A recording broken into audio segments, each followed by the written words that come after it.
Hi, this is CA Jyoti Deshwal and I welcome you all again back to my YouTube channel or welcome if you are coming to this channel for the very first time. I hope that you all are doing great and in this particular class we are going to cover CA Inter Audit RTP November 2023. आपकी RTP में जितने भी questions हैं, जितने भी including the case studies and MCQs we are going to cover in this particular class. Before starting with this lecture, let me clarify one thing that I am not partial towards CA final student. मेरे को WhatsApp पे भी message किए हैं 2-3 बच्चों ने कि आप सिर्फ CA फाइनल की ही क्लासेस डालते हो. अगर आप मेरी बिगिनिंग की क्लासेस देखोगे जून की तो मैंने 1 महीने सिर्फ इंटर की ही क्लासेस डाली हैं. फाइनल का सिलेबस इतना ज़्यादा है कि मुझे रोज़ मतलब ज़्यादा कवरेज फाइनल की करनी पड़ रही है. अगर मैं परसेंटेज देखूं कि मैंने कितना सिलेबस इंटर का कवर किया है और कितना मैंने फाइनल का कवर किया है तो आपके जो फाइनल की परसेंटेज है वो कम ही निकल के आएगी. I can assure you this. So I am not partial. दूसरी रीज़न, मैं इंटर की स्ट्रेटजीज की जो वीडियोज़ हैं वो क्यों नहीं डाल रही हूँ. जो इंटर के बच्चे हैं वो बहुत कम रिस्पॉन्स देते हैं टू द वीडियोज़. तुम वीडियोज़ देख लेते हो लेकिन you don't put the comment. So I don't know what you want. I don't know what your problems are. If you want a strategy video, tell me, create a demand, tell me the problem and then I'll give you the solution. Okay, जो final के बच्चे हैं वो बोलते हैं कि हमें presentation के लिए वीडियो बना दो, हमें क्वेश्चंस दे दो, हमें ये दे दो. So what ever I can do, मैं कोशिश करती हूँ उस चीज़ को उतना करने की. लेकिन अगर तुम्हें वीडियोस चाहिए स्ट्रेटजीज की then you have to tell me कि तुम्हारी एग्जैक्ट प्रॉब्लम तुम्हें कहाँ पे आ रही है सो दैट हम उस चीज़ का सोल्यूशन दे पाएँ. Okay, so I am not partial. This is what I want to clarify in the very first place. और वैसे भी जो हमारे घर का छोटा बच्चा होता है वो सबसे ज़्यादा प्यारा होता है, तो ऐसा नहीं है कि मैं पार्शियल हूँ. Coming back to this lecture, पहला केस सिनेरियो में शुरू कर रही हूँ. इस क्लास का ऑब्जेक्टिव ये होगा कि जितने कम से कम टाइम में आपको वैल्यू एडिशन दी जा सके, आपकी आरटीपी को कवर कराया जा सके. अच्छे क्वेश्चंस हैं आपकी नवंबर 2023 की आरटीपी में और आपको हमेशा, चाहे कोई भी आपका सब्जेक्ट हो, जो आपका रेलिवेंट अटेम्प्ट है उस अटेम्प्ट की आपको आरटीपी देखकर ही जानी चाहिए. ओके, मैं आंसर को डिस्कस नहीं करूँगी, मैं आंसर बताऊँगी कि आंसर क्या आएगा, लेकिन मैं वो एक एक लाइन नहीं पढ़ूंगी इंस्टीट्यूट के आंसर की, नहीं तो ये क्लास विल गो वेरी लंबी. ओके, लेकिन मैं कोई भी चीज़ छोड़ूंगी नहीं. I can promise you that. Okay, so starting with the first case scenario. क्या कहती है आपकी केस सिनेरियो? सीए, आपका जो मिस्टर कार्तिक है वो एक सीए का स्टूडेंट है. ओके, और जहाँ पे उसकी इंटर्नशिप चल रही है, जिस फॉर्म के साथ उसकी इंटर्नशिप चल रही है उस फॉर्म के पास ऑडिट है किसकी? एमएसई ऑटो प्राइवेट लिमिटेड की. एक कंपनी है जो किसमें इंगेज है. ये कंपनी आपके ऑटोमोबाइल के स्पेयर पार्ट्स बनाती है.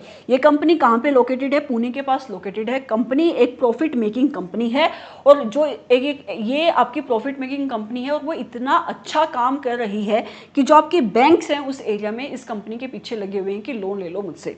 ठीक है, आपके क्वेश्चन में कंपनी की प्री ऑडिट फाइनेंशियल स्टेटमेंट का एक एक्सट्रैक्ट दिया हुआ है. कौन से फाइनेंशियल ईयर का? 2022-23 का. ठीक है, ये 2022-23 के कुछ फिगर्स हैं और उसके साथ में प्रीवियस ईयर के कंपैरेटिव्स भी हैं 2021-22 के. While going through the schedules of long term borrowings and books of account, जब आपका ये जो कार्तिक है जो कि एक सीए का स्टूडेंट है, जब वो कंपनी के लॉन्ग टर्म बोरोइंग्स के शेड्यूल्स देख रहा था, नोट्स टू अकाउंट्स देख रहा था, उसको पता लगा कि इस साल ना कंपनी के लॉन्ग टर्म बोरोइंग्स में रिडक्शन हुई है. और इसका रीज़न ये है कि कंपनी ने जो भी उसका लॉन्ग टर्म का लोन था उसकी रीपेमेंट करी है, उसके टर्म लोन की रीपेमेंट करी है in the month of April 2022. Right, लेकिन जब उसने आगे चेकिंग करी तो उसको पता लगा कि कंपनी ने जिस एसेट को सिक्योरिटी रख के लोन लिया था और उस एसेट की सिक्योरिटी को उसने जो चार्ज क्रिएट किया था उस एसेट के ऊपर एमसीए के पोर्टल में, अगर आपको पता हो चार्जेस का एक चैप्टर होता है जो आप अपने कंपनीज एक्ट में पढ़ते हो कि जब भी आपकी कंपनी अगर लोन ले रही है और उस लोन के अगेंस्ट अपने किसी एसेट को एज अ सिक्योरिटी रख रही है तो उस सिक्योरिटी की मतलब उस एसेट के ऊपर चार्ज की रजिस्ट्रेशन होती है आरओसी के पास. तो आपकी कंपनी ने भी अपने एसेट को एज अ सिक्योरिटी रख के लोन लिया था और उस चार्ज की रजिस्ट्रेशन करवाई थी एमसीए के पास, आरओसी के पास, एमसीए के पोर्टल पे.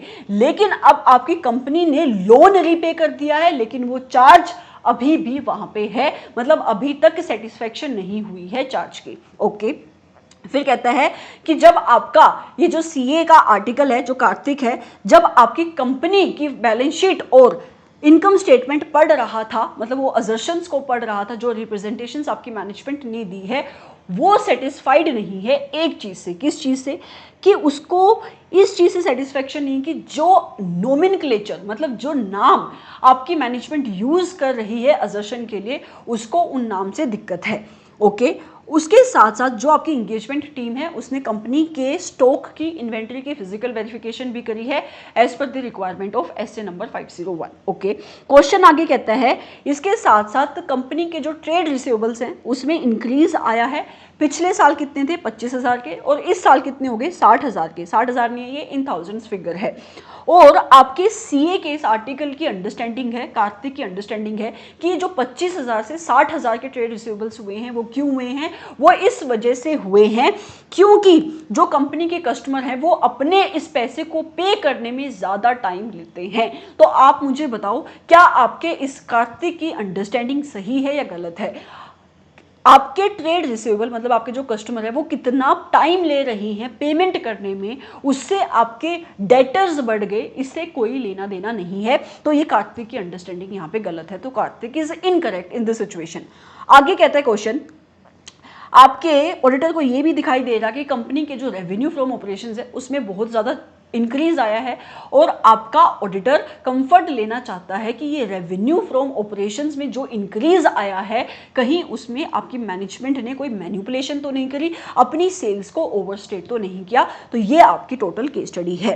अब आपको मुझे क्वेश्चंस के जवाब देने हैं। कौन कौन से? Number 1, keeping in view the description regarding the full payment. कहता है कि जो हमने ऊपर देखा कि आपका लॉन्ग टर्म बोरोइंग्स में रिडक्शन आया है, और उसका रीजन क्या था कि आपकी कंपनी ने अप्रैल के महीने में लॉन्ग टर्म लोन की रीपेमेंट कर दी है, लेकिन जो भी आपने एसेट के ऊपर चार्ज क्रिएट किया था अब तक उस चार्ज की सेटिस्फेक्शन की रजिस्ट्रेशन एमसीए के पोर्टल पे नहीं हुई है। तो आपकी कंपनी को इस फैक्ट को, इस चीज को क्या अपनी फाइनेंशियल स्टेटमेंट में डिस्क्लोज करना चाहिए? आंसर इज यस, डिस्क्लोजर तो देना चाहिए। क्या उसकी मर्जी है या ये कंपल्शन है? ये कंपल्शन है, because it is an important matter, it needs to be disclosed in the financial statement.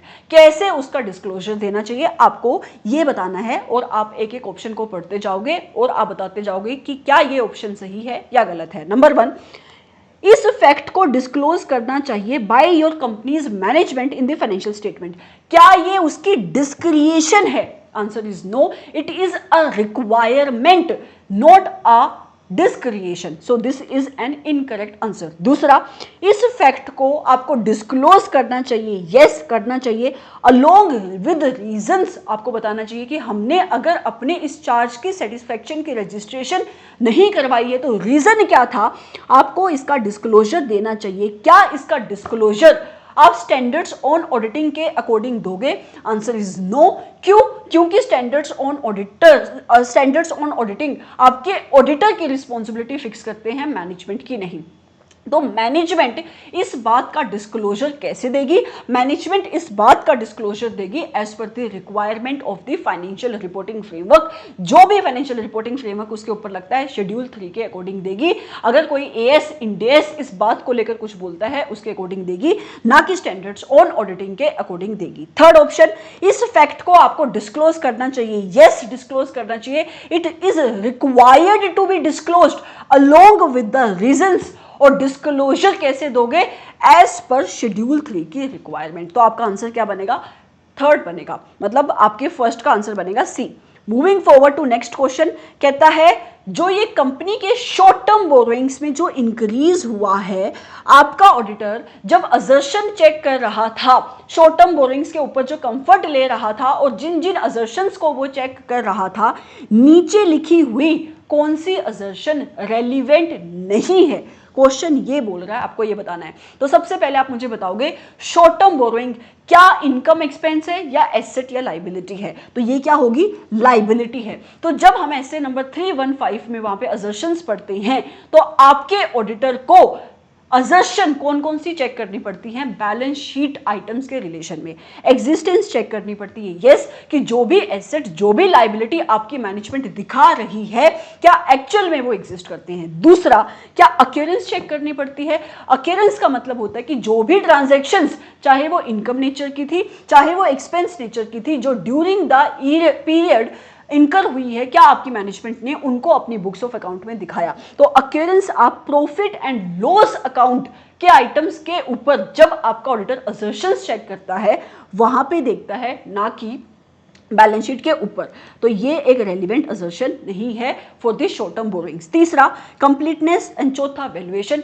Both are relevant assertion. तो आंसर क्या बनेगा आपका, बी बनेगा। Moving forward to third question, as regard to the team's attendance at the physical inventory count process of the company's inventory, कह रहा है कि आपके ऑडिटर ने, आपकी इंगेजमेंट टीम ने ऐसे नंबर 501 जो आपके ऑडिटर के ऊपर रिस्पॉन्सिबिलिटी लगाता है किस चीज को लेकर, कि आपके ऑडिटर को कंफर्ट लेना है किस चीज के ऊपर, कि जो भी आपकी इन्वेंटरी बुक्स ऑफ अकाउंट में दिख रही है उसके एग्जिस्टेंस को लेकर, और किसकी, उसकी कंडीशन को लेकर, कि जिस कंडीशन में वो है क्या वो कंडीशन सही है, उसकी वैल्यूएशन सही है या नहीं है।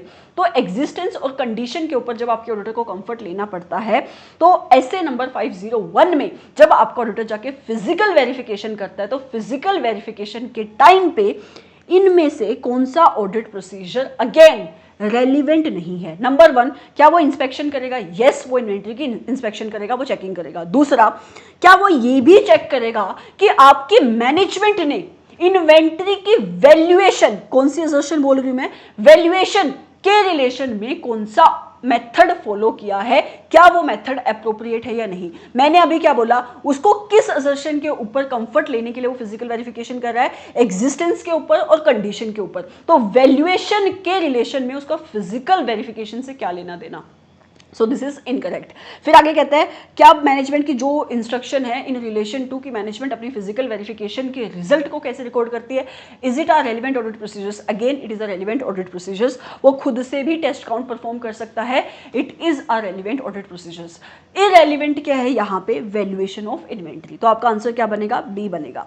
Moving forward to next question, company के ट्रेड रिसीवेबल्स, आपकी कार्तिक की अंडरस्टैंडिंग क्या थी कि कंपनी के ट्रेड रिसीवेबल्स इस वजह से इंक्रीज हुए हैं क्योंकि आपके जो कस्टमर हैं वो बहुत लेट पेमेंट कर रहे हैं। मैं आपको बता चुकी हूं आपके कार्तिक की अंडरस्टैंडिंग इनकरेक्ट है, तो जहां जहां पे ये लिखा है कि कार्तिक की अंडरस्टैंडिंग करेक्ट है उसको काट दो, आपके कार्तिक की अंडरस्टैंडिंग इनकरेक्ट है। Okay, moving forward to next question, आपकी जो टीम है वो कंफर्ट लेना चाहती है कि कंपनी का जो रेवेन्यू फ्रॉम ऑपरेशंस इंक्रीज हुआ है कहीं वो आपकी कंपनी ने ओवरस्टेट तो नहीं किया। उस रिलेशन में आपको बताना है कि इसमें से रेलिवेंट ऑडिट प्रोसीजर्स कौन सा नहीं है। नंबर 1, आप कंफर्मेशन मंगवा लो अपने कस्टमर से, यस आप कंफर्मेशन मंगवा लो अपने डेटर से। अगर तुमने क्रेडिट पे सेल्स करी है तुम्हें पता लग जाएगा कि एक्चुअल में जो तुम्हारी कंपनी सेल्स दिखा रही है क्या वो लोग, वो कस्टमर कहीं पे एग्जिस्ट करते हैं या नहीं करते हैं। इसको हम क्या कहते हैं, as per S number 505 external confirmation, it is a relevant audit procedure. दूसरा, आपकी कंपनी जब भी सेल करेगी तो वो जीएसटी पे करेगी, तो आपकी कंपनी ने जब जीएसटी की रिटर्न भरी उस टाइम पे कितनी सेल्स के ऊपर जीएसटी पे किया, इसको तुम कंपेयर कर सकते हो कि आपकी कंपनी कितनी अपनी सेल्स दिखा रही है प्रॉफिट एंड लॉस अकाउंट में। तो ये भी एक रेलिवेंट ऑडिट प्रोसीजर्स है। उसके साथ साथ अगर कोई सेल करता है तो अगर कोई सेल रिटर्न आती है तो आपकी कंपनी को क्रेडिट नोट इशू करने पड़ते हैं, तो आप ये भी चेक कर सकते हो। डेबिट नोट कब इशू करते हो, जब परचेज रिटर्न होती है, तो it is a irrelevant audit procedures, इसका सेल से कोई भी लेना देना नहीं है। तो आपका आंसर यहाँ पे क्या बनेगा, D. Moving forward to next case study, क्या कहती है केस स्टडी, आपके सीए एक्स ने ऑडिट एक्सेप्ट करी है, किसकी, आपकी डीओएस सॉल्यूशन की स्टैच्यूटरी ऑडिट उसने एक्सेप्ट करी है, और उसको पता है कि एसए नंबर 300 जो कि बात करता है ऑडिट प्लानिंग के बारे में, उसके ऊपर रिक्वायरमेंट लगती है कि उसको ऑडिट को प्लान करना है ताकि वो ऑडिट को कंडक्ट कर सके इफेक्टिव वे में। लेकिन उसको साथ साथ में ये भी पता है कि चाहे कितनी भी मैं इफेक्टिव वे से ऑडिट परफॉर्म कर लूँ, हमेशा ऑडिट में क्या होती है, इनहेरेंट लिमिटेशन होती है, जिसकी वजह से ऑडिट में रिस्क अराइज होता है, नो मैटर कि उसने ऑडिट को कितने अच्छे से प्लान किया, ऑडिट को कितने अच्छे से परफॉर्म किया as per the requirement of standards on auditing. ठीक है, उसके बाद कहता है उसने कंपनी के ऑपरेशंस को देखा और उसके नेचर को देखते हुए उसने ये डिसाइड किया है कि मैं ऑडिट सैंपलिंग करूंगा। ठीक है, ऑडिट सैम्पलिंग करूंगा मतलब ऐसे नंबर 530 वो यहाँ पे लगाएगा। और उसने जिन एरियाज में टेस्टिंग करी है, मतलब जहाँ पे वो टीओसी लगा रहा है, कंट्रोल्स की टेस्टिंग कर रहा है, वो कौन कौन से एरियाज हैं, वो रेवेन्यू के एरियाज हैं, एक्सपेंडिचर के एरिया हैं, एसेट के एरियाज हैं और लाइबिलिटीज के एरिया हैं। उसके साथ साथ वो TOD that is test of details भी किन एरियाज में लगाएगा, रेवेन्यूज के, एक्सपेंडिचर और एसेट और लाइबिलिटीज के एरिया में ही लगाएगा।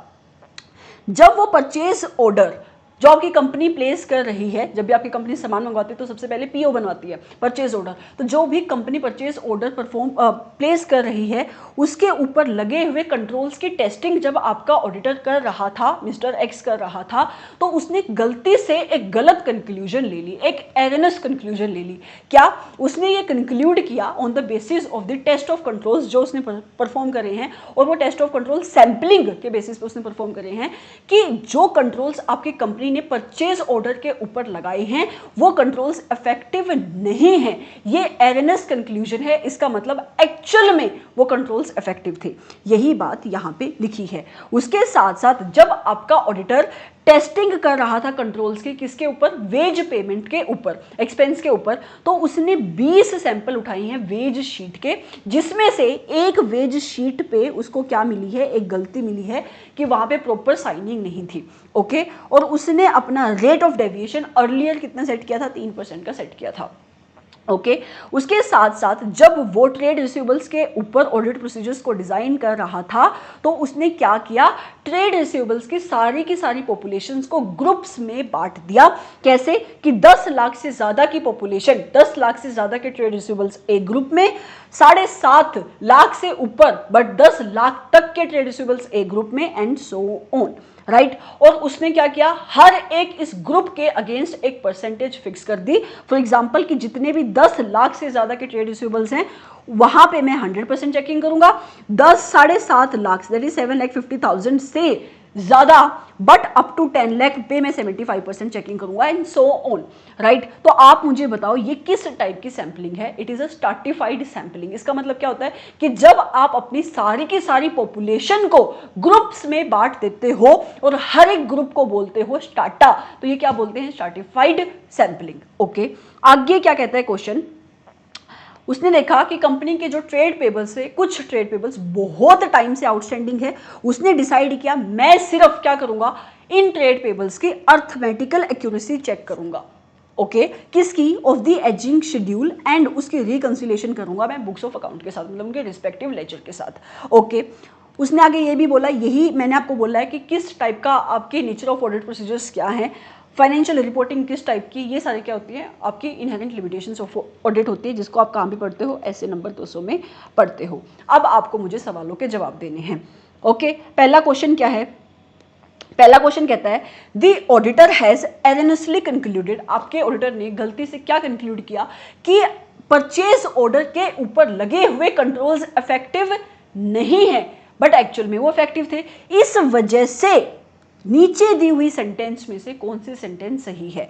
नंबर 1, क्या ये सैंपलिंग रिस्क है? यस, ऑडिटर ने सैंपलिंग करी तो सैंपलिंग की वजह से जो रिस्क होता है उसे कहते हैं सैंपलिंग रिस्क। सैंपलिंग रिस्क का अगर मैं लिटरल मीनिंग बताऊं एज पर ऐसे 530, इसका मतलब होता है कि आपका ऑडिटर जिन ऑडिट प्रोसीजर्स को 100% पॉपुलेशन पे लगाता है तो उसको डिफरेंट ऑडिट रिजल्ट मिलते हैं एज कंपेयर टू अगर आपका ऑडिटर उन्हीं ऑडिट प्रोसीजर्स को लेस देन 100% पॉपुलेशन पे लगाएगा। तो इस टाइप के रिजल्ट को कहते हैं, इस टाइप के रिस्क को कहते हैं सैंपलिंग रिस्क। तो क्या ये सैंपलिंग रिस्क है? हाँ, लेकिन क्या इस सैंपलिंग रिस्क की वजह से आपका ऑडिटर एक इनकरेक्ट ऑडिट ओपिनियन दे देगा? आंसर इज नो, ये तो सही बात नहीं है, क्योंकि अगर आपका auditor incorrect audit opinion दे रहा है उसको कौन सा रिस्क कहते हैं? उसको कहते हैं audit risk. So this is incorrect statement. दूसरा, ये एक सैंपलिंग रिस्क है, हाँ, बट क्या ये सैंपलिंग रिस्क आपकी ऑडिट की इफेक्टिवनेस को इफेक्ट कर रहा है?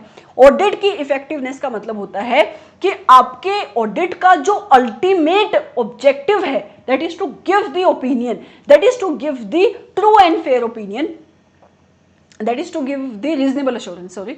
तो क्या ये रिस्क आपके ऑडिट ओपिनियन को इफेक्ट कर रहा है? Again no.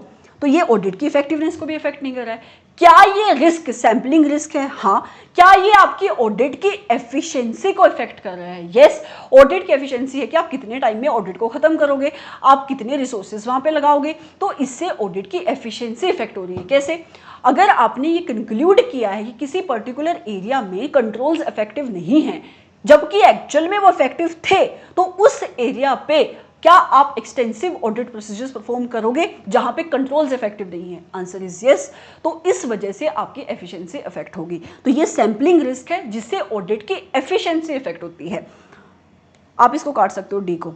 फिर कहता है सेकंड क्वेश्चन, आपके ऑडिटर ने 20 सैंपल चूज करे हैं, मतलब 20 वेज शीट चूज करी जिसमें से उसको एक में गलती मिली।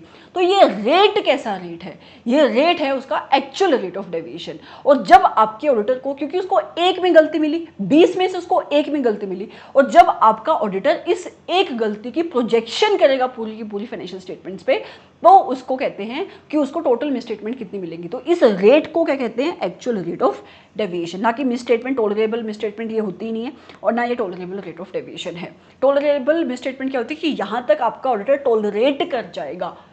Okay, moving forward to next question, which method of the selecting samples of the verification of trade receivables has been planned by the auditor. आपके ऑडिटर ने ट्रेड रिसीवेबल, अभी मैं बता चुकी हूँ कि स्ट्रैटिफाइड सैंपलिंग था। ओके, फिर कहता है कि आपके ऑडिटर ने जो ट्रेड पेबल्स के ऊपर कंफर्ट लेने के लिए सिर्फ ये डिसाइड किया कि मैं ट्रेड पेबल्स की सिर्फ अर्थमेटिकल एक्यूरेसी को चेक करूंगा। तो ये किस टाइप का रिस्क है? क्या ये सैम्पलिंग रिस्क है? नहीं, क्योंकि आपका ऑडिटर यहाँ पे सैम्पलिंग तो कर ही रहा है। क्या ये इनहेरेंट रिस्क है? नहीं। क्या ये कंट्रोल रिस्क है? नहीं। इनहेरेंट रिस्क का मतलब होता है कि आपकी एंटिटी की फाइनेंशियल स्टेटमेंट में गलतियां होने के चांसेस कितने हैं अगर मैं ये मान लूं कि एंटिटी में कंट्रोल्स ही नहीं है। तो क्या ये इनहेरेंट रिस्क है? नहीं। कंट्रोल रिस्क का मतलब है कि आपकी एंटिटी में कंट्रोल्स तो एग्जिस्ट करते हैं, but those controls are not able to prevent, detect and correct the misstatement. तो क्या ये कंट्रोल रिस्क है? नहीं। It is a non sampling risk. Non sampling risk का मतलब क्या होता है? कोई भी रिस्क जिसकी वजह से फाइनेंशियल स्टेटमेंट में गलतियां हो सकती हैं जो सैम्पलिंग नहीं है। So any risk other than the sampling risk is the non sampling risk. So it is a non sampling risk. Moving forward to next question, कहता है कि हमें पता है कि ऑडिट की कुछ इनहेरेंट लिमिटेशंस है, तो आपको उन इनहेरेंट लिमिटेशन को ध्यान में रखते हुए आपको बताना है कि इनमें से कौन सी स्टेटमेंट ट्रू है। नंबर 1, ऑडिट की इनहेरेंट लिमिटेशन की वजह से क्या आपके ऑडिटर को कंक्लूसिव ऑडिट एविडेंस मिलते हैं? नहीं। अगर उसको कंक्लूसिव ऑडिट एविडेंस मिलते होते तो वो एब्सोल्यूट एश्योरेंस देता, ना कि reasonable assurance. So this is an incorrect statement. दूसरा, क्योंकि ऑडिट में इनहेरेंट लिमिटेशन है, ऑडिटर सेटिस्फाई हो जाएगा less than persuasive audit evidence से। ये भी बिल्कुल गलत है, तब तो वो कंफर्ट ही नहीं ले पाएगा। तो उसको परसुएसिव ऑडिट एविडेंस तो चाहिए ही चाहिए ताकि वो एक हाई लेवल ऑफ एश्योरेंस तो दे सके, राइट। फिर कहता है due to the inherent limitation of audit, मतलब ये कह रहा है कि मान लो हमें पता है कि ऑडिट में इनहेरेंट लिमिटेशंस है और आपके ऑडिटर ने जब ऑडिट करी, ऑडिट करते टाइम जो भी स्टैंडर्ड्स बोलते थे, जो भी स्टैंडर्ड्स की रिक्वायरमेंट थी, आपके ऑडिटर ने स्टैंडर्ड्स की रिक्वायरमेंट के हिसाब से ही अपना ओपिनियन दिया। लेकिन फिर भी बाद में जाकर अगर कुछ गलतियां मिल जाएं तो क्या ये गलती आपके ऑडिटर की है? क्या ये फेलियर ऑडिट का है? Answer is no. क्या ये स्टेटमेंट करेक्ट है? यस। अगर आपके ऑडिटर ने सब कुछ स्टैंडर्ड्स के रिक्वायरमेंट के हिसाब से किया और बाद में जाकर अगर उसे कुछ गलतियां मिल गई तो ये गलती आपके ऑडिटर की नहीं है, ऑडिट की नहीं है, क्योंकि ऑडिट की इनहेरेंट लिमिटेशंस है, जैसे नेचर ऑफ ऑडिट प्रोसीजर्स, जैसे नेचर ऑफ फाइनेंशियल रिपोर्टिंग, जैसे कॉस्ट और बेनिफिट के बीच में आपका रिलेशन मतलब बैलेंस, और तीसरा आपके जो हम अदर पॉइंट्स पढ़ते हैं जैसे कि रिलेटेड पार्टी ट्रांजैक्शंस होगी, फ्रॉड हो गया, मैनेजमेंट की इन्वॉल्वमेंट होगी, अनयूजुअल ट्रांजैक्शंस होगी, non compliance with laws and regulations and so on. Okay, फिर कहता है ये आपका आंसर हो गया यहाँ पे डी, आप चाहे ना भी पढ़ो। Moving forward to next question, आपको ये सिंपल से क्वेश्चन है जिसका आपको जवाब देना है। मिस्टर ए आपका ऑडिटर है, मिस्टर बी फाइनेंस मैनेजर है, किसका? उस कंपनी का जो मिस्टर ए जहाँ पे ऑडिटर है, ठीक है। मिस्टर ए और मिस्टर बी आपस में बहुत अच्छे दोस्त हैं। मिस्टर ए जब भी रिपोर्ट बनाता है मिस्टर बी से एडवाइस लेता है। आपको बताना है इस वजह से ऑडिट की कौन सी क्वालिटी कॉम्प्रोमाइज हो रही है। Answer is independence. क्योंकि अगर मिस्टर ए और मिस्टर बी आपस में दोस्त हैं, तो एक थ्रेट राइज हो रहा है, कौन सा, फेमिलियरिटी थ्रेट, और जिस वजह से इंडिपेंडेंस हैम्पर हो रही है। Professional competence, professional scepticism, due care का इस बात से कोई लेना देना नहीं है। आप चाहो तो इन सारी चीज़ों की डेफिनेशन कहाँ पे पढ़ सकते हो, ऐसे नंबर 200 में पढ़ सकते हो। फिर कहता है आप मुझे बताओ, अगर आपका ऑडिटर आपके क्लाइंट के साथ सिंपैथेटिक हो जाए, सेंसिटिव हो जाए अपने क्लाइंट को लेकर, तो ये कौन सा थ्रेट अराइज करता है, फेमिलियरिटी थ्रेट अराइज करता है। Okay, advocacy, self review, intimidation का इससे कोई लेना देना नहीं है। एडवोकेसी थ्रेट का मतलब है कि आपका जो ऑडिटर है वो क्लाइंट की एडवोकेसी कर रहा है, जो वो बोल रहा है वही बोल रहा है। सेल्फ रिव्यू थ्रेट का मतलब है जहां पे मेकर भी आपका ऑडिटर है और चेकर भी आपका ऑडिटर है। और इंटिमिडेशन थ्रेट का मतलब होता है कि जब आपका ऑडिटर बहुत ज़्यादा आपका ऑडिटर बहुत ज़्यादा डिपेंडेंट होता है आपके क्लाइंट के ऊपर, या आपका क्लाइंट ऐसी पोजीशन में होता है कि वो आपके ऑडिटर को डोमिनेट कर ले, उसको कहते हैं इंटिमिडेशन थ्रेट। लेकिन अगर आपका ऑडिटर, जैसे कि ऊपर वाले एग्जाम्पल में क्या था, दोनों दोस्त थे, तो आपका ऑडिटर अपने फ्रेंड के लिए सिंपैथेटिक था, तो वो कौन सा थ्रेट था, फेमिलियरिटी थ्रेट था। नेक्स्ट क्वेश्चन कहता है कि जो लोग आपकी एंटिटी की स्ट्रेटजीज बनाते हैं, मैनेजमेंट करते हैं, वो उन लोगों को क्या कहा जाता है। जो लोग स्ट्रेटजी बनाते हैं, डायरेक्शन फिक्स करते हैं, गोल्स बनाते हैं, उन्हें कहा जाता है TCWG। Okay, very simple question. आपको ये बताना है नीचे लिखे हुए, क्वेश्चन क्या है, आपको ये बताना है कि which of the following risk जो अराइज हो सकता है आईटी की वजह से। नीचे कुछ नाम दिए हैं, आपको बताना है क्या आईटी की वजह से ये रिस्क अराइज हो सकता है या नहीं। नंबर 1, डायरेक्ट डाटा चेंजेस, मतलब कोई अप्रूवल नहीं लग रही, सिस्टम के बैकएंड से चेंजेस हो रहे हैं, जैसे तुम्हारी ऐप में अपडेशन हो जाती है, क्या ये आईटी की वजह से रिस्क है? Yes, it is a risk. Limited monitored access, तुम अपने सिस्टम को लिमिटेड लोगों को ही एक्सेस करने दे रहे हो, क्या ये रिस्क है या कंट्रोल है? It is a control, not a risk. तो रिस्क कौन सा है यहाँ पे? ए है, तो फोर्थ का आंसर क्या है? ए। फिर आगे सेग्रीगेशन ऑफ ड्यूटी, ये भी कंट्रोल है ना कि risk. Authorised access to data, again it is a control, not a risk. Risk क्या है? बिना अप्रूवल के बैकएंड में चेंजेस हो रहे हैं। फिफ्थ क्वेश्चन, एक कंपनी है, ठीक है, कंपनी क्या बनाती है? इलेक्ट्रिक टू व्हीलर्स बनाती है। कंपनी के किसी कस्टमर ने कंपनी के अगेंस्ट केस डाल दिया और केस का क्लेम कितना मांग रहा है वो? 5 लाख रुपए का। कह रहा है कि मुझे डैमेज हुआ है इसकी वजह से। कंपनी कहती है इसमें हमारी कोई गलती नहीं है, मैन्युफैक्चरिंग में कोई डिफॉल्ट नहीं है, इसी बंदे को ना चार्जिंग नहीं करनी आती है क्योंकि ये इलेक्ट्रिक व्हीकल है, जिस वजह से कंपनी ये जो अब इसका व्हीकल क्या हुआ इसके साथ एग्जैक्टली, अच्छा आग लगी है, जिस वजह से आग लगी है, ठीक है। अब कंपनी ने अपने एडवोकेट से भी कंसल्ट किया और एडवोकेट कह रहा है देखो हमारे हारने के चांसेस हैं ही नहीं, हमारे हारने की प्रोबेबिलिटी ही नहीं है। तो आपको ये बताना है आपकी एंटिटी को इस बात को अपनी फाइनेंशियल स्टेटमेंट में कैसे दिखाना चाहिए। क्या वो कंटिंजेंट लायबिलिटी बनाएगी, क्या वो प्रोविजन बनाएगी? Ind AS 37। अगर प्रोबेबिलिटी नहीं है तो तुम्हें प्रोविजन नहीं बनानी है, तो तुम क्या करोगे? सिर्फ एक कंटिंजेंट लायबिलिटी यहाँ पे शो कर दोगे। प्रोविजन बनानी है? नहीं बनानी है। रिजर्व्स का तो कोई लेना देना नहीं है, और ये करंट लायबिलिटी अभी जब एक्चुअल में लायबिलिटी हुई ही नहीं है तो करंट है या नॉन करंट है उससे तो फर्क ही नहीं पड़ता, तो ये तो बिल्कुल ही इरेलीवेंट बात है। Moving forward to next part, जो बात करता है आपके डिस्क्रिप्टिव क्वेश्चंस की। नंबर 1, आपको रीजंस बताने हैं और आपको ट्रू एंड फॉल्स बताना है। पहला ऑप्शन कहता है कि जो आपके इनहेरेंट रिस्क और कंट्रोल रिस्क का कंबाइंड इफेक्ट है, मतलब inherent risk into control risk, ये क्या बनता है आपका? Risk of material misstatement. इसका और डिटेक्शन रिस्क का रिलेशनशिप डायरेक्ट है, ऐसा ये कह रहा है। क्या ये डायरेक्ट है कि इनडायरेक्ट है?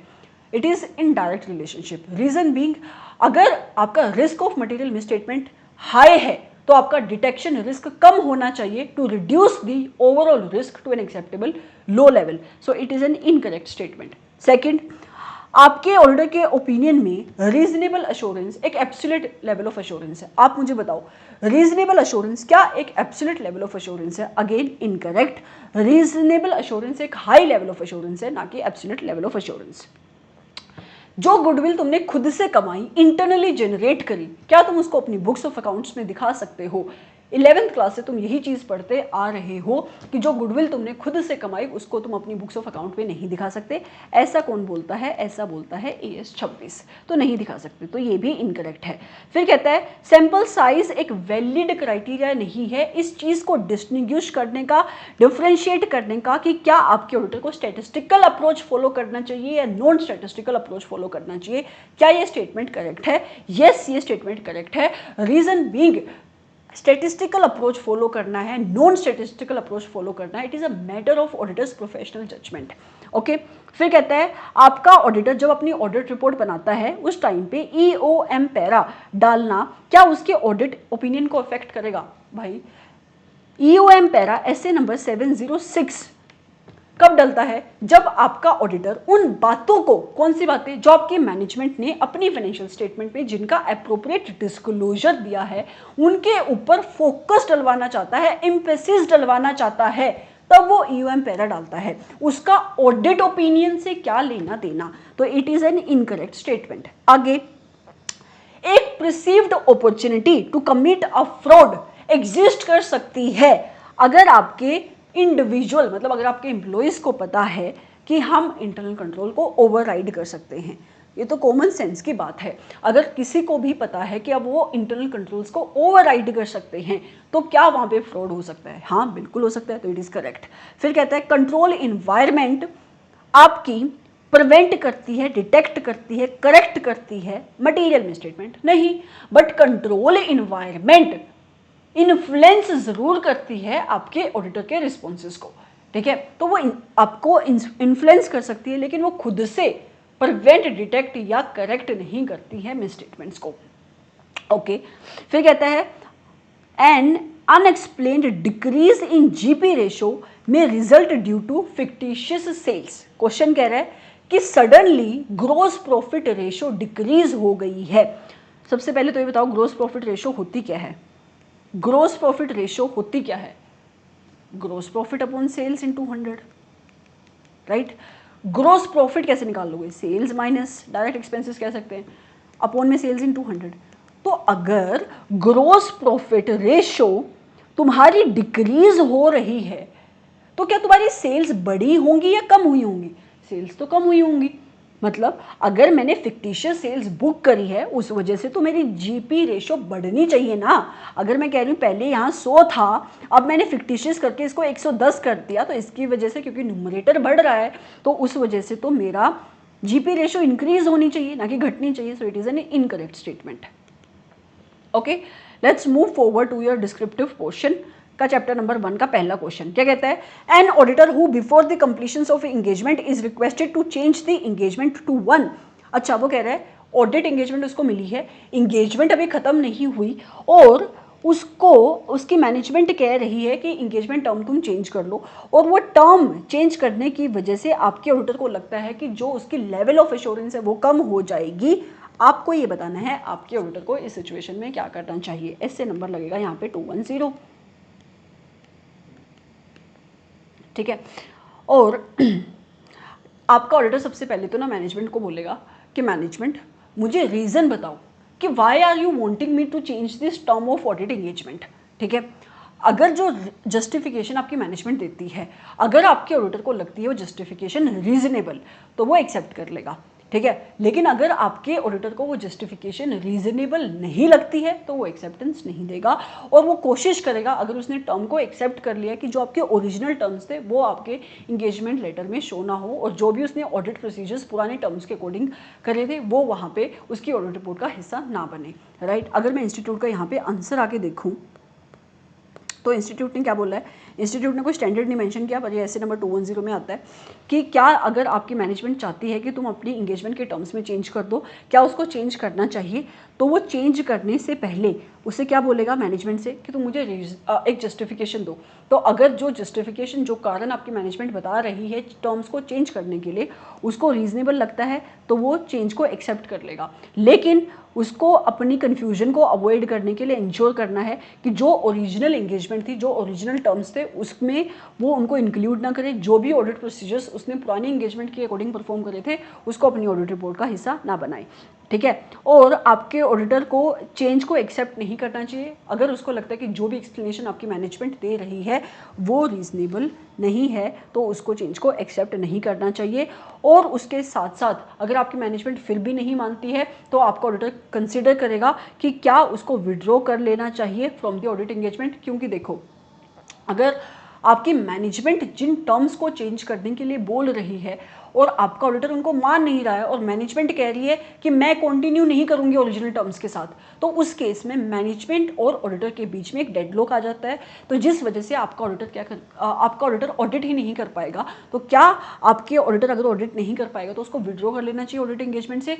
विड्रॉल करने से पहले वो हमेशा देखता है कि क्या कोई लॉ या रेगुलेशन उसके ऊपर कोई प्रोहिबिशन तो नहीं लगाता, तो वो इस चीज़ को कंसिडर करेगा। उसके साथ साथ वो ये भी देखेगा कि क्या मुझे किसी रेगुलेटर के साथ कम्युनिकेशन करने की रिक्वायरमेंट है, किन्हीं लोगों को मुझे बताना है, तो वो अपनी रिस्पॉन्सिबिलिटी को देखेगा। क्या उसको TCWG को बताना है, उसके साथ अपनी रिक्वायरमेंट को देखने के बाद वो विड्रॉल कर देगा। सो this is your answer.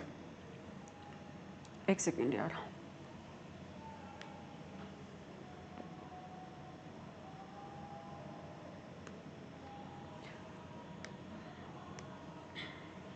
B. Mr. Z is the auditor of the company Different and Capable Limited for the financial year 2022-23। उसने अपनी ऑडिट टीम को एक्सप्लेन किया है about the objective of independent auditors.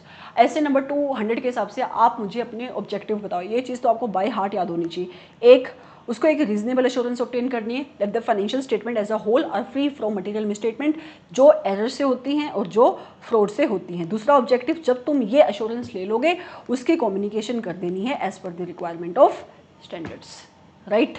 तो यही आपका यहाँ पे आंसर बनेगा और यही आपके इंस्टीट्यूट ने यहाँ पे लिखा है। Moving forward to next question, कहता है there are practical and legal limitations on the auditor's ability to obtain the audit evidence, explain with the examples. A और B, nature of audit procedures, जिसकी वजह से आपका ऑडिटर सैम्पलिंग करता है, ठीक है। आपका ऑडिटर मैनेजमेंट से इन्फॉर्मेशन मांग रहा है, मैनेजमेंट इन्फॉर्मेशन नहीं दे रही है उसके हाथ में, तो किस टाइप के ऑडिट प्रोसीजर्स आपका ऑडिटर परफॉर्म कर रहा है, it is the limitation of audit. तो यही आपका यहाँ पे आंसर बनेगा। दूसरा, in case of certain subject matter, कुछ मैटर्स के रिलेशन में लिमिटेशन लग जाती है ऑडिटर की ability to detect the material misstatement on which are particularly significant. आपको वो मैटर्स बताने, सही बताऊँ, 3 मेन रीजंस होते हैं आपके, 3 मेन इनहेरेंट लिमिटेशंस होती है आपकी ऑडिट की। Number 1, nature of audit procedures, जो मैंने बताया, फर्स्ट का आंसर बनेगा। दूसरा होता है आपका नेचर ऑफ फाइनेंशियल रिपोर्टिंग, जो यहाँ पे नहीं लगेगा। तीसरा, अदर मैटर्स, जिसकी ये बात कर रहा है, जो आपकी लिमिटेशंस ऑफ ऑडिट होती है। अदर मैटर्स कौन कौन से, जैसे कि अनयूजुअल ट्रांजेक्शन्स हैं, जैसे कि रिलेटेड पार्टी ट्रांजेक्शन्स होगी, जैसे कि आपकी मैनेजमेंट ही फ्रॉड में इन्वॉल्व है, जैसे कि आपका नॉन कंप्लायंस है लॉज एंड रेगुलेशंस का। तो ये सारी चीज़ें आपकी अदर इन्फॉर्मेशंस में आएंगी। तो ये दोनों ही क्वेश्चन का क्या क्वेश्चन है, आपके इनहेरेंट लिमिटेशन ऑफ ऑडिट के क्वेश्चन है। और आपको भी पता है कि ये चैप्टर नंबर 1 का ये क्वेश्चन कितना इंपॉर्टेंट है, और यही बात आपके इंस्टीट्यूट ने यहाँ पे लिखी हुई है। Nature of audit procedure third के ए पार्ट का आंसर है, और बाकी अदर मैटर्स कौन कौन से, फ्रॉड जहाँ पे आपकी सीनियर मैनेजमेंट मिली है, related party transactions, non compliance with laws and regulations, और वो फ्यूचर इवेंट्स और कंडीशन जिसके बारे में आपके ऑडिटर को अभी पता ही नहीं है, जो एक मटेरियल अनसर्टेनिटी डाल रहे हैं। Okay, moving forward to second chapter, कहता है you have been appointed as an auditor of MKP limited for the first time. तुम्हें पहली बार ऑडिटर बनाया किसी कंपनी का। आपको डिस्कस करना है ब्रीफली फैक्टर्स जो आपका ऑडिटर कंसिडर करेगा while establishing the overall audit strategy. Direct question कि आपके ऑडिटर को कौन कौन से फैक्टर्स को कंसिडर करना है जब वो ऑडिट स्ट्रेटजी को डिसाइड करेगा। आपका कैरेक्टरिस्टिक्स ऑफ ऑडिट एंगेजमेंट क्या है, आपकी रिपोर्टिंग की रिक्वायरमेंट क्या है, उसके साथ साथ कौन कौन से सिग्निफिकेंट मैटर्स हैं, ये सारी चीज़ें आपको वहाँ पे लिखनी है। ओके, अगर मैं आगे यहाँ पे देखूँ तो आपकी कैरेक्टरिस्टिक्स ऑफ एंगेजमेंट क्या है जो उसके स्कोप को डिफाइन कर रही हैं, आपके रिपोर्टिंग के ऑब्जेक्टिव क्या हैं, ऑडिटर की प्रोफेशनल जजमेंट के अकॉर्डिंग सिग्निफिकेंट मैटर्स क्या हैं, जो उसने प्रिलिमिनरी एंगेजमेंट एक्टिविटीज़ परफॉर्म करी उसके रिजल्ट क्या हैं, उसकी अंडरस्टैंडिंग क्या है, और आपके ऑडिटर की अंडरस्टैंडिंग क्या है कि उसको ऑडिट करते वक्त कितने रिसोर्सेज लगेंगे। ये सारी चीज़ें आपको यहाँ पे लिखनी है, खुद से पढ़ सकते हो, बहुत ही डायरेक्ट क्वेश्चन है और इम्पोर्टेंट क्वेश्चन है। फिर कहता है जब आपका ऑडिटर प्लान बनाता है और उस प्लान के टाइम पे वो nature, time and extent of audit procedures decide करता है, आपको एक्सप्लेन करना है। तो ऑडिट प्लान के टाइम आपका ऑडिटर 3 चीज़ों की डिस्क्रिप्शन देता है। क्या nature, time and extent of risk assessment procedure क्या होगा, nature, time and extent of further audit procedures क्या होगा, and such other audit procedures. अगर तुम यहाँ पे आके देखोगे तो उसको डिस्क्रिप्शन देनी है NTE of risk assessment procedures, NTE of further audit procedures मतलब ऑडिटर के responses and other plan audit procedures जो उसको परफॉर्म करने हैं to fulfil the requirements of standard, और यही आपका आंसर यहाँ पे बनेगा। Very simple, 2 question, direct question. Third question मतलब third chapter from audit documentation क्या कहता है, रिटर्न रिप्रेजेंटेशन। कहाँ पे पढ़ते हो, ऐसे नंबर 580 में पढ़ते हो। तो return representations are to be provided by the management to the auditor when requested, explain. देखो एम्बिग्यूअस क्वेश्चन है, आपको रिटर्न रिप्रेजेंटेशन के बारे में जो भी पता है आप वो यहाँ पे लिख दो। इसने बोला कि रिटर्न रिप्रेजेंटेशन जब भी आपका ऑडिटर मैनेजमेंट से मांगेगा आपकी मैनेजमेंट को देनी पड़ेगी, आपको एक्सप्लेन करना है बस, आपको कोई पर्टिकुलर एस्पेक्ट नहीं बताना है स्टैंडर्ड का। तो आप सबसे पहले क्या करोगे, रिटर्न रिप्रेजेंटेशन ऐसे नंबर 580, उसमें आप नंबर लिखोगे, नाम लिखोगे स्टैंडर्ड का, उसमें आपके ऑडिटर के ऑब्जेक्टिव क्या है ये लिखोगे, और आपके मैनेजमेंट की रिस्पॉन्सिबिलिटी क्या है in relation to return representation ये लिखोगे। यही बात आपके इंस्टीट्यूट ने यहाँ पे एक्सप्लेन करी है। 6th का A, यही बात आपके इंस्टीट्यूट ने यहाँ पे एक्सप्लेन करी है, ठीक है। और अगर आपकी मैनेजमेंट रिटर्न रिप्रेजेंटेशन ना दे तो उस सिचुएशन में आप क्या करोगे, ये भी एक इंपॉर्टेंट पॉइंट है जो आप इंक्लूड करोगे कि आप इस मैटर को डिस्कस करोगे आपके मैनेजमेंट के साथ, मैनेजमेंट से पूछोगे कि क्यों नहीं दे रहे हो तुम मुझे रिटर्न रिप्रेजेंटेशन। दूसरा, तुम ये इवेल्युएट करोगे, मतलब रीइवेल्युएट करोगे। इनफैक्ट इवेल्युएशन तो तुम इंटीग्रिटी ऑफ मैनेजमेंट उसी टाइम पे कर लेते हो जब तुम एक्सेप्टेंस देते हो। तुम ये देखोगे कि जो मैंने सोचा था कि मैनेजमेंट ऑनेस्ट मैनेजमेंट है, इसकी इंटीग्रिटी अच्छी है, क्या ये एक्चुअल में ऑनेस्ट है, तो उसकी इंटीग्रिटी की तुम रीइवेल्युएशन करोगे।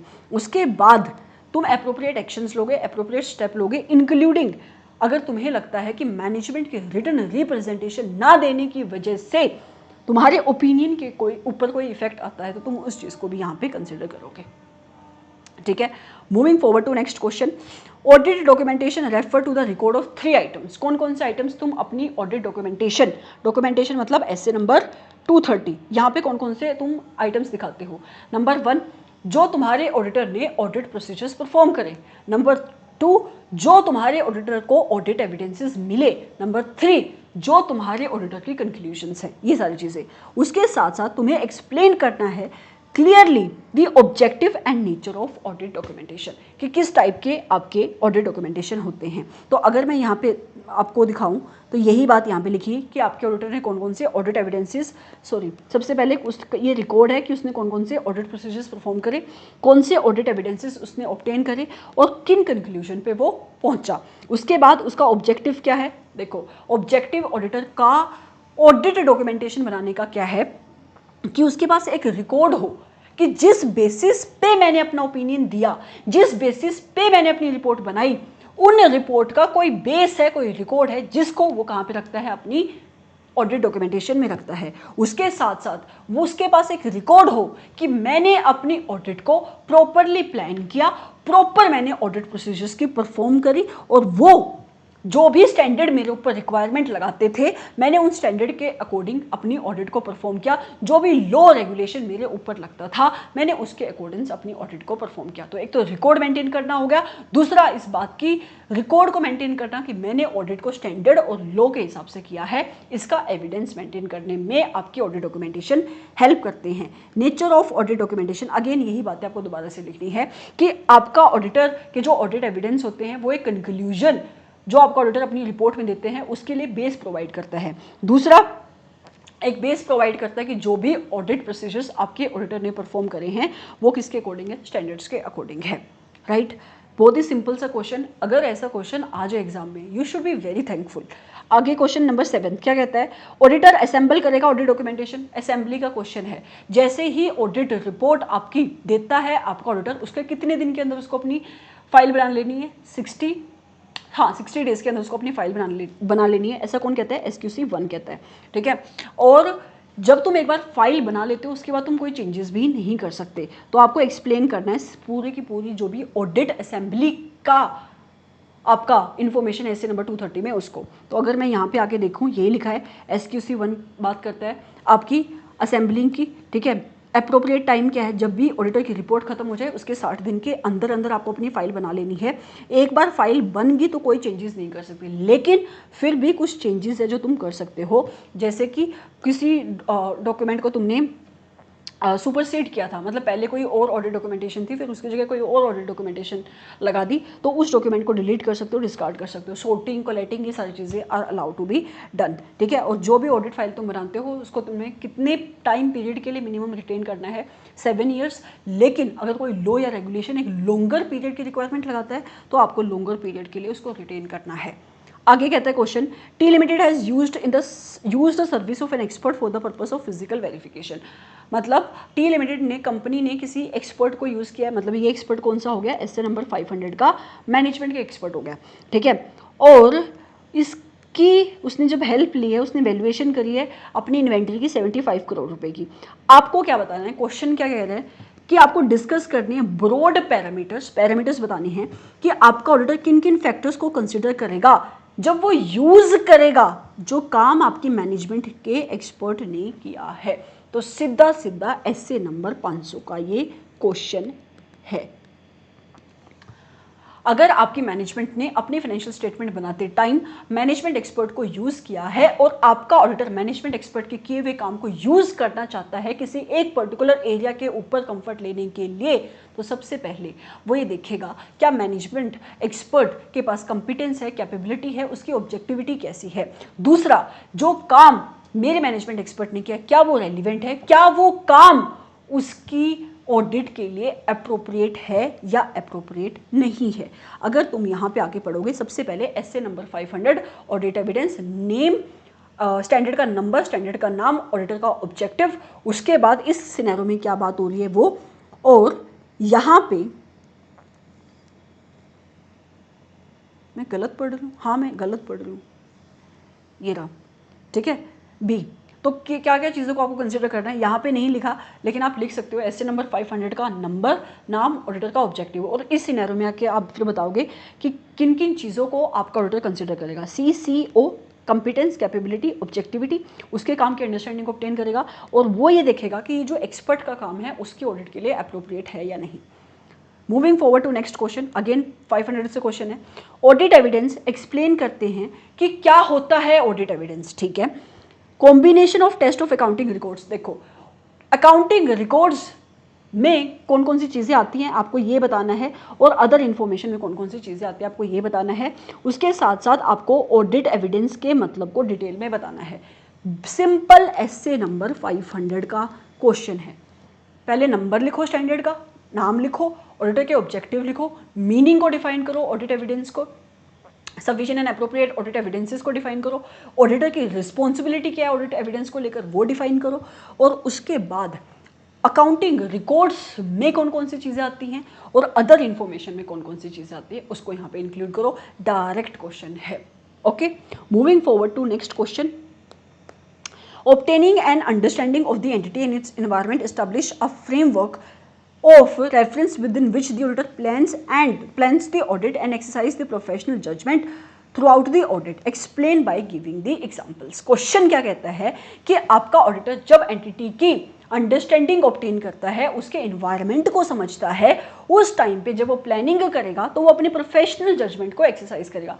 आपको एग्जाम्पल्स देने, आपको क्वेश्चन समझ में आया? क्वेश्चन क्या है? क्वेश्चन कह रहा है कि किन किन एरियाज में आपका ऑडिटर जब प्लानिंग करेगा वो अपनी प्रोफेशनल जजमेंट को एक्सरसाइज करेगा, जब वो मटेरियलिटी लेवल को डिसाइड करेगा उस टाइम पे, किस टाइप के उसको रिस्क असेसमेंट प्रोसीजर्स परफॉर्म करने हैं उस टाइम पे, उसके रिस्पॉन्सेज क्या होंगे उस टाइम पे, जो उसने ऑडिट प्रोसीजर्स परफॉर्म करे क्या उसको sufficient and appropriate audit evidences मिले या नहीं मिले, उनकी इवेल्युएशन करने के टाइम पे, क्या उसको ऑडिट करते टाइम ऑडिटर एक्सपर्ट को यूज करना चाहिए उस टाइम पे। तो अगर मैं यहाँ पे आके आपको इसका आंसर दिखाऊं तो यह यहाँ पे यही लिखा है कि जब वो आपके मटेरियल रिस्क की असेसमेंट करेगा उस टाइम पे, मटेरियलिटी लेवल को सेट करेगा उस टाइम पे, जो भी आपकी अकाउंटिंग पॉलिसीज मैनेजमेंट ने सिलेक्ट करी क्या वो अप्रोप्रिएट है, जब उनको कंसिडर करेगा, उनकी इवैल्यूएशन करेगा उस टाइम पे वो उन एरियाज़ को आइडेंटिफाई करेगा जो स्पेशल ऑडिट कंसिडरेशन के एरियाज हैं, जैसे रिलेटेड पार्टी ट्रांजैक्शन। उस टाइम पे अपनी जजमेंट को एक्सरसाइज करेगा, क्या उसको एनालिटिकल ऑडिट प्रोसीजर्स परफॉर्म करने हैं उस टाइम पे, और जब वो ये इवेलुएट कर रहा होगा कि क्या उसको sufficient and appropriate audit evidences मिले या नहीं मिले, उस टाइम पे वो अपनी प्रोफेशनल जजमेंट को एक्सरसाइज करेगा। मुश्किल आंसर नहीं है, मुश्किल है क्वेश्चन को समझना। इसको देखने में ऐसा लगेगा आपको कि ऐसे नंबर 315 की कोई बात हो रही है, बट एग्जैक्टली ये क्वेश्चन कहाँ से है? 200 से। आपको किन एरिया में आपका ऑडिटर प्रोफेशनल जजमेंट को एक्सरसाइज करेगा उसके एग्जांपल्स देने हैं। आगे क्वेश्चन, एनालिटिकल प्रोसीजर्स को तुम क्या as a risk assessment procedures perform कर सकते हो? यस। आपको एक्सप्लेन करना है। Again a very unsorted question, unstructured question I would say. ना इसमें ऐसे नंबर 520 की किसी रिक्वायरमेंट का जिक्र है, तो आप क्या करोगे? ऐसे नंबर 520 प्लस ऐसे नंबर 315 दोनों को आप कंबाइन कर दोगे। सबसे पहले आप एनालिटिकल प्रोसीजर होते क्या है उसको डिफाइन करोगे। ऐसे नंबर 520 में जो भी रिक्वायरमेंट है आप उसको डिफाइन करोगे, और क्या तुम एनालिटिकल प्रोसीजर को as a risk assessment procedure use कर सकते हो ये बताओगे, और यही चीज़ आपके इंस्टीट्यूट ने लिखी है, राइट। तो इसको पढ़ लेना। एज सच कहीं से भी पर्टिकुलर रिक्वायरमेंट से ये क्वेश्चन नहीं है। 10th क्वेश्चन क्या कहता है? देखो, कुछ ऐसे क्वेश्चन आपको मिलेंगे जो बिल्कुल ही अनस्ट्रक्चर्ड होंगे, एम्बिग्यूअस क्वेश्चन होंगे, तो आपको वो पढ़ने पड़ेंगे और आपको समझना पड़ेगा कि आपके इंस्टीट्यूट ने कैसे आंसर दिया है। अगर यही क्वेश्चन आ जाता है तो आपको यही आंसर देना है, लेकिन अगर इसके अलावा कोई और एम्बिग्यूअस क्वेश्चन आ गया, फिर आपको अपना दिमाग यूज़ करना है कि क्या क्वेश्चन बोल रहा है। और अगर वो क्वेश्चन ऑप्शन में आया है तो जस्ट मेक श्योर कि आप वो क्वेश्चन अटैम्प्ट ना करो। अगर आपको दूसरा क्वेश्चन आता है तो आप वो क्वेश्चन अटैम्प्ट करो जो आपको आता है अच्छे से। आगे कहता है risk of material misstatement refers to the risk that financial statements are materially misstated prior to the periods. आपको डिस्कस करनी है किन दो लेवल पे रिस्क एग्जिस्ट करता है। तो एक होता है आपकी financial statement level as a whole, और एक होता है आपकी असर्शन लेवल। ठीक है, एक होता है financial statement level as a whole और एक होता है आपका असर्शन लेवल। तो इन्हीं दो लेवल्स को एक्सप्लेन करना है। ऐसे नंबर 315 में हम इस चीज़ को पढ़ते हैं। जो रिस्क एक से ज़्यादा असर्शन को अफेक्ट करता है उसको कहते हैं financial statement level at a whole की लेवल पे रिस्क। लेकिन जो रिस्क सिर्फ एक असर्शन, किसी एक पर्टिकुलर असर्शन, किसी एक particular account balance transaction disclosure को अफेक्ट करता है उसको कहते हैं risk at the assertion level, right. So you can write this answer.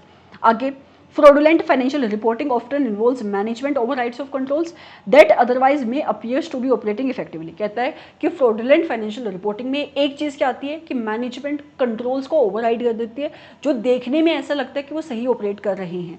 आपको 3 टेक्निक बतानी है। कितनी? सिर्फ 3 टेक्निक, जिसकी हेल्प से मैनेजमेंट कंट्रोल्स को ओवरराइड कर सकती है। कैसे?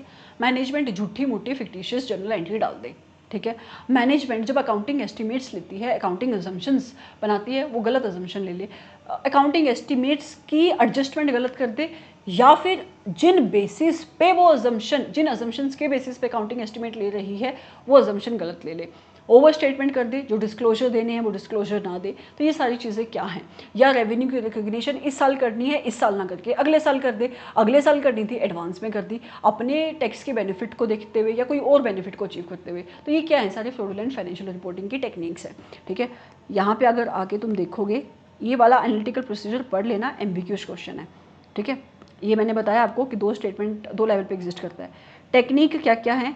फिक्टिशियस आपने जर्नल एंट्रीज बुक कर दी, अपने असम्पशंस को इनअप्रोप्रिएटली एडजस्ट किया, या अपने एस्टिमेट को इनअप्रोप्रिएटली एडजस्ट किया, रेवेन्यू की डिले कर दिया रिकग्निशन को, या पहले दे दिया, कोई भी अमाउंट तेरे को डिस्क्लोज करना था आपको डिस्क्लोज नहीं किया, उसको कंसील कर लिया। तो ये सारी चीज़ें, कोई भी 3 आप यहाँ पे लिख सकते हो, क्योंकि क्वेश्चन है 3 पूछिए, 3 पूछिए तो आप 4-5 अगर आपको आती है तो लिख कर आना एग्जाम में, एक आधी गलत होगी। वैसे अगर पहली वाली 3 गलत होगी तो आपको शायद पीछे वाली 2 का नंबर ना मिले, बट एनीवेज आपको लिखनी चाहिए। क्वेश्चन आगे कहते हैं right the circumstance that indicate the possibility of fraud due to problematic or unusual relationship between auditor and management। Auditor और मैनेजमेंट के बीच में डिस्प्यूट चल रहा है, अच्छा रिश्ता नहीं है, जिस वजह से फ्रॉड भी हो सकता है। हाँ, क्यों? ऑडिटर बोलेगा मुझे वो इन्फॉर्मेशन दे, मैनेजमेंट कहती मैं नहीं दूंगी वो इन्फॉर्मेशन। ऑडिटर कह रहा है मुझे लगता है कि आपको इस आइटम के रिलेशन में अपनी फाइनेंशियल स्टेटमेंट में डिस्क्लोजर देना चाहिए, मैनेजमेंट कहती है मैं नहीं दूंगी डिस्क्लोजर। ऑडिटर कह रहा है कि मुझे आपके एम्प्लॉइज से बात करनी है, I want access to the people with in your organization, management कहती है मैं नहीं दूंगी एक्सेस। ऑडिटर कहता है कि मुझे एक पर्टिकुलर इन्फॉर्मेशन चाहिए, मुझे वो इन्फॉर्मेशन दो, मुझे रिटर्न रिप्रेजेंटेशन चाहिए, मुझे रिटर्न रिप्रेजेंटेशन दो, मैनेजमेंट कुछ नहीं दे रही है। तो क्या ये पॉसिबिलिटी इंडिकेट करती है कि फ्रॉड है? हाँ, हो सकता है मैनेजमेंट रिकॉर्ड इसलिए नहीं दे रही है क्योंकि फ्रॉड है वहाँ पे। तो यही सारी चीज़ें यहाँ पे लिखी है, ठीक है।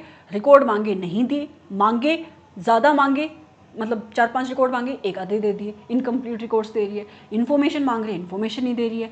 एम्प्लॉय से एक्सेस मांग रहे हैं, एम्प्लॉय से एक्सेस नहीं दे रही है। मैनेजमेंट आपको ऑडिटर कहता है डिस्क्लोजर दो, डिस्क्लोजर नहीं दे रही है। तो ये सारी चीज़ें, ओके। फिर कहता है, पढ़ लेना उन पॉइंट्स को, अच्छा क्वेश्चन है। When a business operates in a more automated environment, कि जब आपका बिजनेस एक ज़्यादा ऑटोमेटेड इन्वायरमेंट में काम करता है, we are likely to see several business functions and activities happening within the system। आपको उन बिजनेस एक्टिविटीज़ को बताना है जो आप IT जब आप यूज़ करते हो वो होती हैं। देखो, जब आप इंफॉर्मेशन टेक्नोलॉजी यूज़ करते हो, कंप्यूटर सिस्टम यूज़ करते हो, तो क्या क्या काम वहाँ पे यूज़ होते हैं।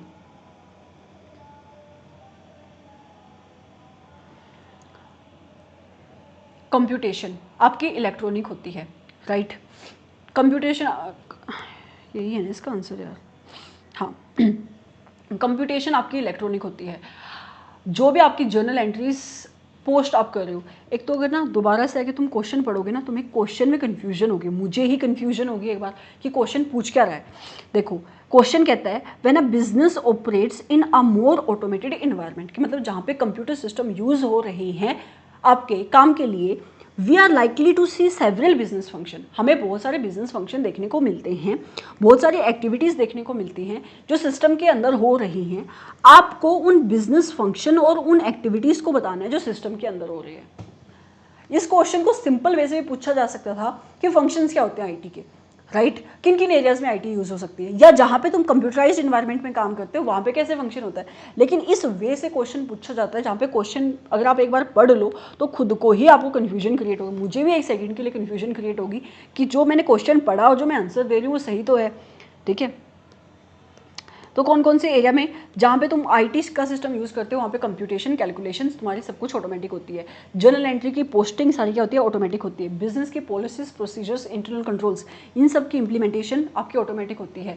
आपकी मैनेजमेंट सिस्टम से निकाली हुई रिपोर्ट्स का यूज़ करती है। उसके साथ साथ आपके जो आपके सिस्टम्स की एक्सेस डिफाइंड हो जाती है कि जिसके पास पासवर्ड है वही सिस्टम को एक्सेस कर सकता है, तो वहाँ पे कंट्रोल्स भी लग जाते हैं। तो ये सारे फंक्शंस उस इन्वायरमेंट में होते हैं जहाँ पे आईटी सिस्टम यूज़ हो रहे हैं। अगला कहता है क्वेश्चन, आपको पॉइंट बताने हैं कि जब भी आपका ऑडिटर अंडरस्टैंडिंग ऑब्टेन करेगा कंपनी के ऑटोमेटेड इन्वायरमेंट की, तो वो किन किन पॉइंट को कंसिडर करेगा। सबसे पहले मेरे आईटी सिस्टम के कंपोनेंट क्या क्या हैं, ठीक है, कौन सा वो वर्जन यूज़ करती है, ग्लोबल है, इंडियन है, इन हाउस्ड है, पैकेज्ड है। तो ये सारी चीज़ें आपका ऑडिटर कंसिडर करेगा। तो ये चीज़ यहाँ पे लिखी है, कौन से इन्फॉर्मेशन सिस्टम को वो यूज़ करती है, उसकी लोकेशन क्या है, ग्लोबल है, लोकल मतलब इंडियन है, ठीक है, उनकी पर्पस क्या है, फाइनेंशियल एरिया में यूज़ कर रही है, नॉन फाइनेंशियल एरिया में यूज़ कर रही है, उसका आर्किटेक्चर कैसा है, डेस्कटॉप बेस्ड है, क्लाउड पे लोकेटेड है, एप्लीकेशन बेस्ड है, क्या है।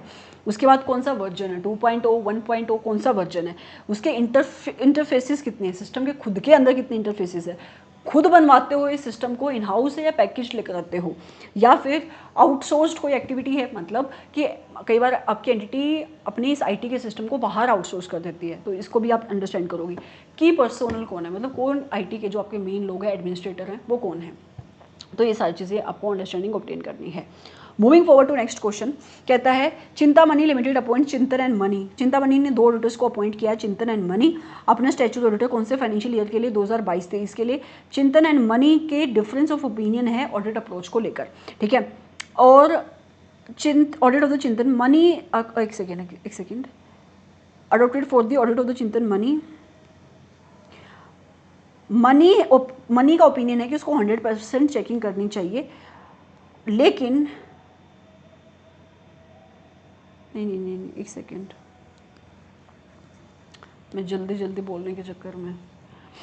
चिंतामणि ने 2 ऑडिटर्स को अपॉइंट किया, चिंतन एंड मनी, अपने स्टैट्यूटरी ऑडिटर्स। चिंतन और मनी के डिफरेंस ऑफ ओपिनियन है ऑन द ऑडिट अप्रोच, ठीक है। मनी को लगता है कि मुझे 100% चेकिंग के ऊपर रिलाई नहीं करना चाहिए, मैं ऑडिट सैम्पलिंग कर सकता हूँ, ठीक है, और मुझे उसके बेसिस पे रीजनेबल एश्योरेंस मिल जाएगी। चिंतन को इस ऑडिट अप्रोच से दिक्कत है, राइट। वो कह रहा है आपको गाइड करना है चिंतन को about his role if the audit sampling has not provided a reasonable basis for conclusion about the population that has been tested in accordance with the essay number 530। यहाँ पे essay नंबर, अच्छा question है, essay number 530 applicable हो रहा है, लेकिन essay number 530 में भी कौन सा पार्ट आपके ऑडिटर ने ऑडिट प्रोसीजर परफॉर्म करे, सैम्पलिंग यूज़ करे, उसके जो रिजल्ट हैं उसकी इवैल्यूएशन, वो पार्ट यहाँ पे एप्लीकेबल होगा। तो यहाँ पे कौन सा पार्ट एप्लीकेबल हो रहा है, essay नंबर 530 जो कहता है कि आपके ऑडिटर को इवैल्यूएट करना है, इवैल्यूएशन वाला पॉइंट, कि जो उसने सैम्पलिंग करी उसके रिजल्ट्स क्या हैं, एंड जो भी उसने ऑडिटर ने ऑडिट प्रोसीजर परफॉर्म करे ऑन द सैम्पलिंग बेसिस, क्या उसको एक रीजनेबल बेसिस मिल रहा है, क्या उसको एक रीजनेबल बेसिस मिल रहा है जिस बेसिस के ऊपर वो कंक्लूड कर रहा है। ओके। और अगर आपका ऑडिटर कंक्लूड करता है on the basis of evaluation कि एक रीजनेबल कंक्लूजन उसको नहीं मिल पाई, रीजनेबल एश्योरेंस नहीं मिल पाई, बेस नहीं मिल पा रहा है, तो वो उसको इन्वेस्टिगेशन भी करता है और आपकी मैनेजमेंट को भी रिक्वेस्ट करेगा to investigate the misstatement अगर उसने कोई आइडेंटिफाई करी है, और अगर उसको लगता है कि मुझे अपना नेचर, टाइम और extent of further audit procedure modify करना है तो वो उसकी मॉडिफिकेशन भी कर सकता है। राइट।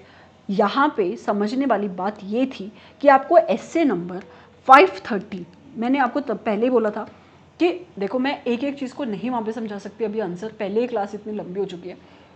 इस आरटीपी का मेन ऑब्जेक्टिव ये है, एक तो आपको ये समझ में आए कि क्वेश्चन पूछना क्या चाह रहा है, क्वेश्चन आप समझोगे कैसे, इस क्वेश्चन में पार्ट कौन सा डिस्कस हो रहा था कि ऑडिटर को इवैल्यूएशन करनी है किस चीज़ की, result of the audit sampling, और इस चीज़ की इवैल्यूएशन करनी कि जो भी उसने ऑडिट प्रोसीजर परफॉर्म करे क्या उसको एक रीजनेबल बेसिस मिल रहा है फॉर द कंक्लूजन और नॉट।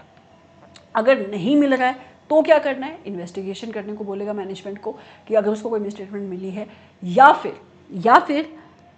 या फिर वो ये देखेगा कि जो उसके फर्दर ऑडिट प्रोसीजर्स है क्या उसको उसके नेचर, टाइम और एक्सटेंट को मॉडिफाई करने की नीड है या नहीं है। अगला क्वेश्चन कहता है the auditor is required to project the misstatement, इसको भी तुम पढ़ सकते हो खुद से, प्रोजेक्शन वाला जो आपका पार्ट है, प्रोजेक्टिंग द मिस स्टेटमेंट जो आपके ऑडिटर को मिली है on the basis of sampling. Right. तो ये भी आपका essay नंबर 530 का डायरेक्ट क्वेश्चन है। मैं इसलिए बोल रही हूँ, मैं इसको नहीं पढ़ाऊंगी, रीज़न बीइंग क्लास बहुत लंबी होती जा रही है and we are lagging behind. 17th question, Flower Limited presented its financial statement for the financial year 2022-23। Flower Limited ने 2022-23 के लिए फाइनेंशियल स्टेटमेंट बनाई है और बनाई है और अपने ऑडिटर को दी है कि मतलब ऑडिटर को दिया ऑडिट करके ओपिनियन देने को। ऑडिटर जब ऑडिट कर रहा था उसने क्या किया, कंपेयर करना शुरू किया प्रॉफिट एंड लॉस के अकाउंट के आइटम्स को and under the audit with the previous financial year, मतलब इस साल प्रॉफिट एंड लॉस अकाउंट के जो भी उसके आइटम्स हैं उसने पिछले साल उसको कंपेयर करना शुरू किया। तो ये क्या हो गया, एनालिटिकल ऑडिट प्रोसीजर्स हो गया। ऑडिटर क्या अचीव करने की कोशिश कर रहा है, क्वेश्चन ये है। Auditor analytical audit procedures perform करेगा तो जब वो कंपैरिजन करेगा तो उसको डेविएशंस मिलेंगी, उसको पता लगेगा इस साल का प्रॉफिट इतना है, पिछले साल का प्रॉफिट इतना था, क्यों है ये चेंज। तो ऑडिटर क्या अचीव करने की कोशिश कर रहा है, रीजनेबल जस्टिफिकेशन, कि अगर कोई बहुत ज़्यादा चेंज आ रहा है तो रीज़न क्या है। ठीक है, इसको भी तुम पढ़ सकते हो, ईजी एक्सप्लेनेशन वहाँ पे लिखी हुई है। Next question, when designing and performing the substantive analytical audit procedures, जब आपका ऑडिटर सैप परफॉर्म करेगा चाहे वो खुद से या दूसरे टीओडी के साथ as the substantive audit procedures in accordance with essay number 330, auditor को डिटरमाइन करनी पड़ती है सूटेबिलिटी ऑफ सैप। तो क्वेश्चन क्या है कि किन किन पॉइंट्स को आपका ऑडिटर कंसिडर करेगा जब वो सैप की सूटेबिलिटी को डिसाइड करेगा। एक सेकेंड, ये पढ़ लेना तुम कि जब वो प्रॉफिट एंड लॉस अकाउंट, ये भी तुम्हारे स्टडी मटेरियल से ही क्वेश्चन है वैसे, कि जब भी तुम प्रॉफिट एंड लॉस को कंपेयर करोगे तो उस टाइम पे तुम एक्सपेंसेस को कंपेयर करोगे, रेशियोज निकाल सकते हो, देन यू विल गेट कि अगर कोई डेविएशन है, कोई बहुत अनयूजुअल डेविएशन है तो उस अनयूजुअल डेविएशन का रीज़न क्या है। ओके, तो आपका ऑडिटर किन किन फैक्टर्स को कंसिडर करता है जब वो सैप को यूज़ करता है, कि सैप सबसे पहले लिखा है जनरली कौन से ट्रांजेक्शन्स के लिए एप्लीकेबल होते हैं, लार्ज वॉल्यूम ऑफ ट्रांजेक्शन्स के लिए। ओके, उसके साथ साथ दी एप्लीकेशन, ये मैं पढ़ा देती हूँ, अच्छा क्वेश्चन है और मुश्किल भी है थोड़ा सा। The application of planned analytical procedure is based on the expectations that the relationship among the data exist and continue in absence of known condition to the contrary. वो कहते हैं सबसे पहले कि जो सैप जनरली एप्लीकेबल कहाँ पे होंगे, जहाँ पे ट्रांजेक्शन्स तुम्हारी क्या होंगी, लार्ज वॉल्यूम में होंगी और प्रेडिक्टेबल ट्रांजेक्शन्स होंगी। दूसरा, जो भी तुम्हारे एनालिटिकल ऑडिट प्रोसीजर्स हैं उनकी एप्लीकेशन किसके ऊपर बेस्ड होगी, वो बेस्ड होगी एक एक्सपेक्टेशन के ऊपर कि जो भी तुम्हारा रिलेशनशिप है अमंग द डाटा, चाहे वो फाइनेंशियल और नॉन फाइनेंशियल डाटा के बीच में है, चाहे आपके फाइनेंशियल और फाइनेंशियल डाटा के बीच में है, वो एग्जिस्ट करता है, मतलब there should be a relationship and वो कंटिन्यू होगा in the absence of condition to the contrary, कि अगर कोई और कंडीशन एग्जिस्ट नहीं कर रही है जो इस चीज को प्रूव कर दे कि रिलेशनशिप एग्जिस्ट नहीं करता, तो एक रिलेशनशिप होना चाहिए जब हम सैप को लगा रहे हैं। ओके।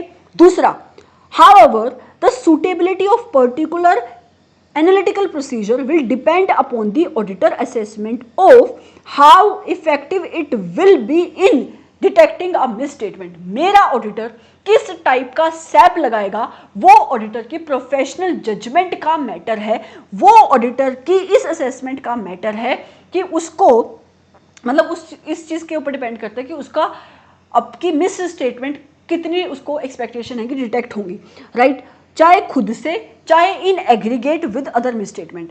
तो ये आपका ऑडिटर इन सारी चीज़ों को कंसिडर करेगा जब वो किस सैप को लगाना है, उस चीज़ को सैप की सूटेबिलिटी को डिटरमाइन करा होगा। सबसे पहले सैप कहाँ पे सूटेबल होते हैं, मैं तुम्हें बार बार बोल रही हूँ ताकि तुम्हें इस चीज़ को रिटेन रहे, ये क्वेश्चन याद ही नहीं होता और अच्छा क्वेश्चन है।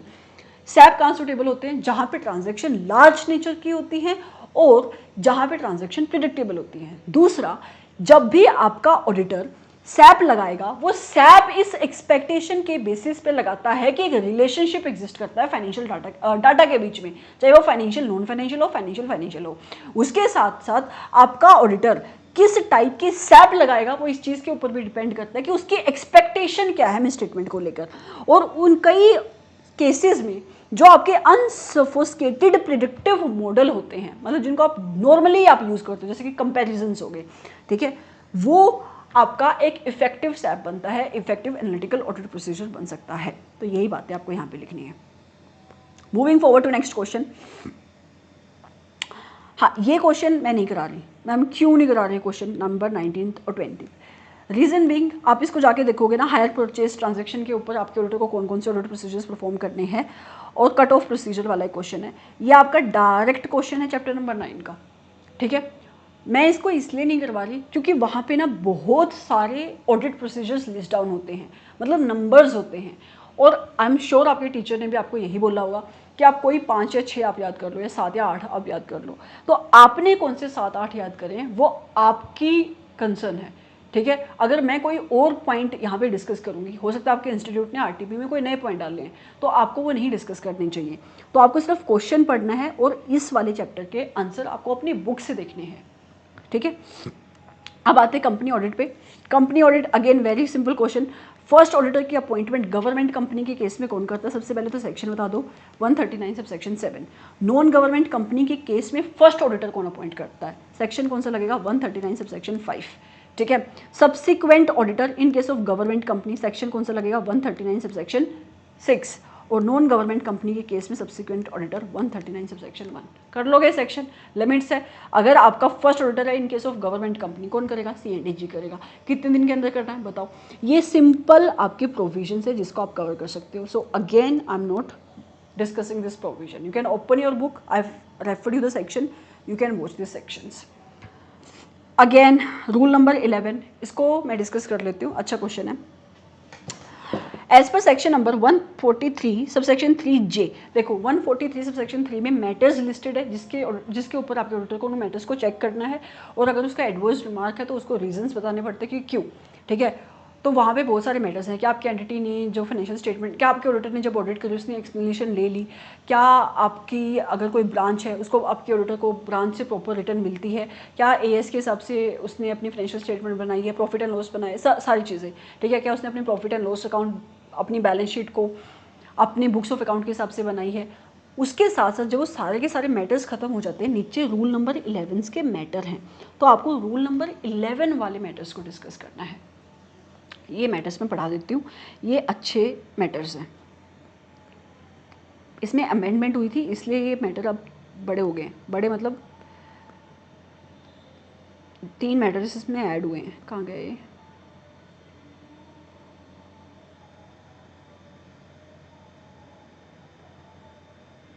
मैंने वहाँ पे सेक्शन गलत बोला है क्या? अच्छा, उल्टा बोल दिया शायद मैंने ना। 139 सबसेक्शन, यहाँ पे मैंने शायद 5 बोला है, वहाँ पे देख लेना यार। 139 subsection 6 appointment of first auditor in case of non government company. I think मैंने 139 सबसेक्शन 6 वहाँ बोल दिया जहाँ 5 बोलना था, और जहाँ 5 बोला वहाँ 6 बोलना था। मुझे लगता है मुझे अब भी नहीं पता मैं क्या बोल रही हूँ। ओके, ये रूल नंबर 11 के मैटर्स।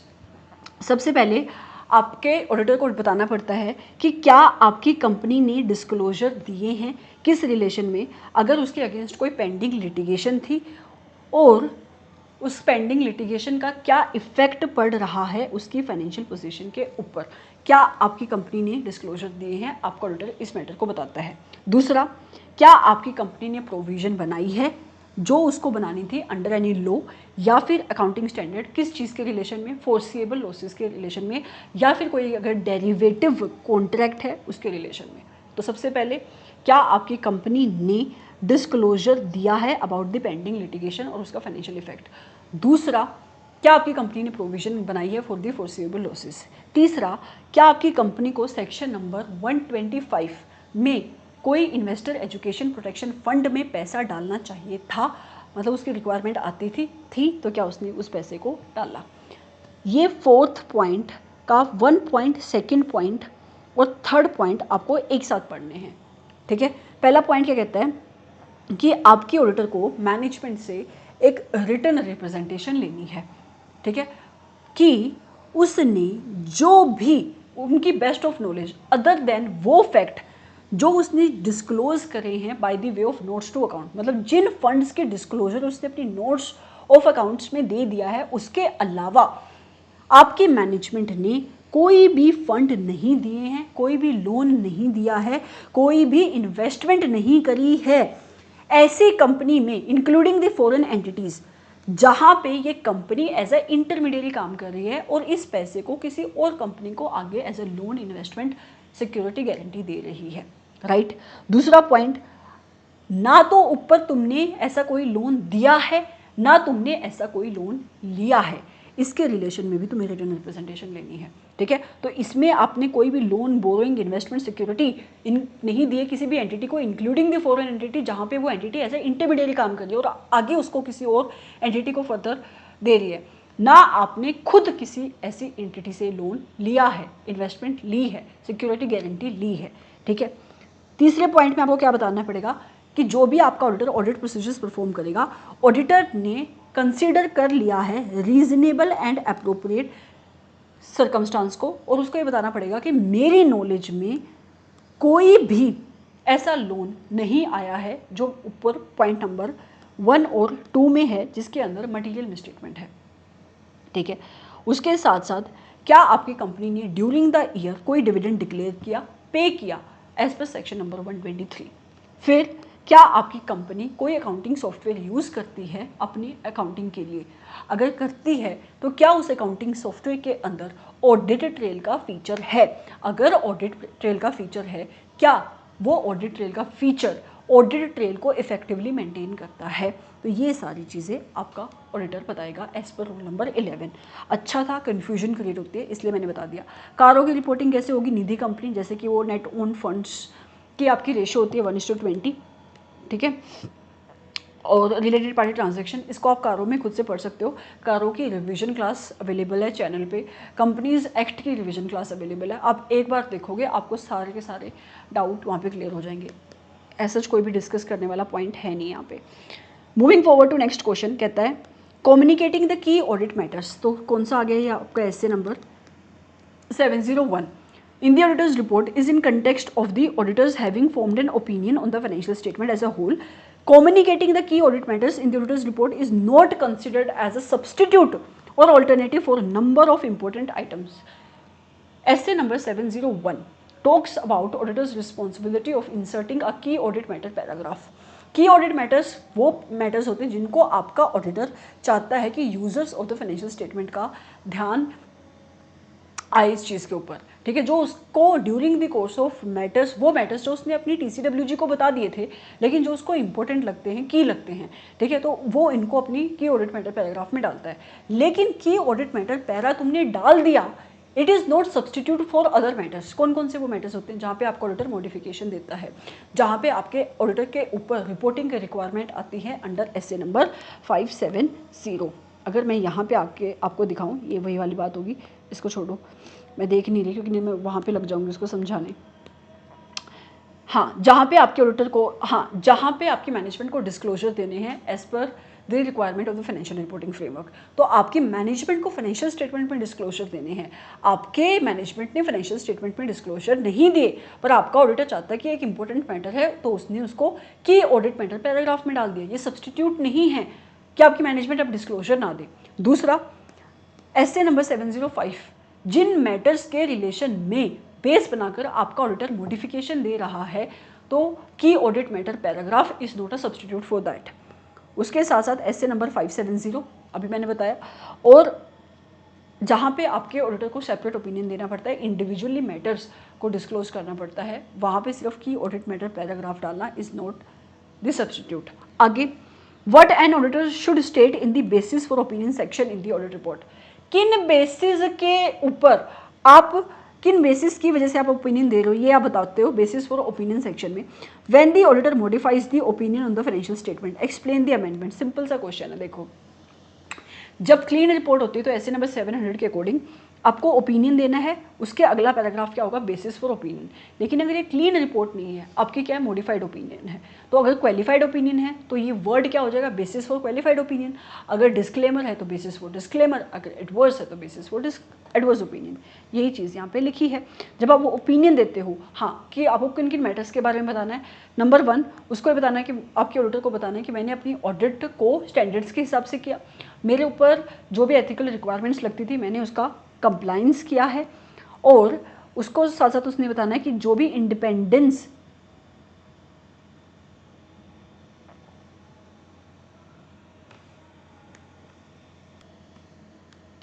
हाँ, उसको ये बताना है कि जो भी उसके ऊपर इंडिपेंडेंट एथिकल रिक्वायरमेंट्स लगती थी उसने उसका कंप्लाइंस किया है, कि उसने अपना ऑडिट ओपिनियन देने से पहले sufficient and appropriate audit evidences collect कर लिए हैं, और अपनी ऑडिटर अपनी रिस्पॉन्सिबिलिटी भी बताता है। फिर यहाँ पे मैंने बताया आपको कि अमेंडमेंट हो जाएगी बेसिस फॉर ओपिनियन से, वो क्या हो जाएगा paragraph, basis for qualified opinion, basis for adverse opinion, basis for disclaimer of opinion. Moving forward to next question, your firm has been appointed as the branch auditor of SP Bank Limited. आपको primary evidence आपको ये बताने, देखो आपको सिर्फ ये बताना है कि कौन कौन से ऑडिट प्रोसीजर्स आप परफॉर्म करोगे जब आप एडवांसेस की वेरिफिकेशन करोगे, ठीक है। अगेन मैं नहीं इसको डिस्कस करूँगी क्योंकि वहाँ पे बहुत सारे पॉइंट है, आपको जो भी दो तीन तो नहीं 4-5 पॉइंट जो भी सही लगते हैं आप डिस्कस कर सकते हो यहाँ पे।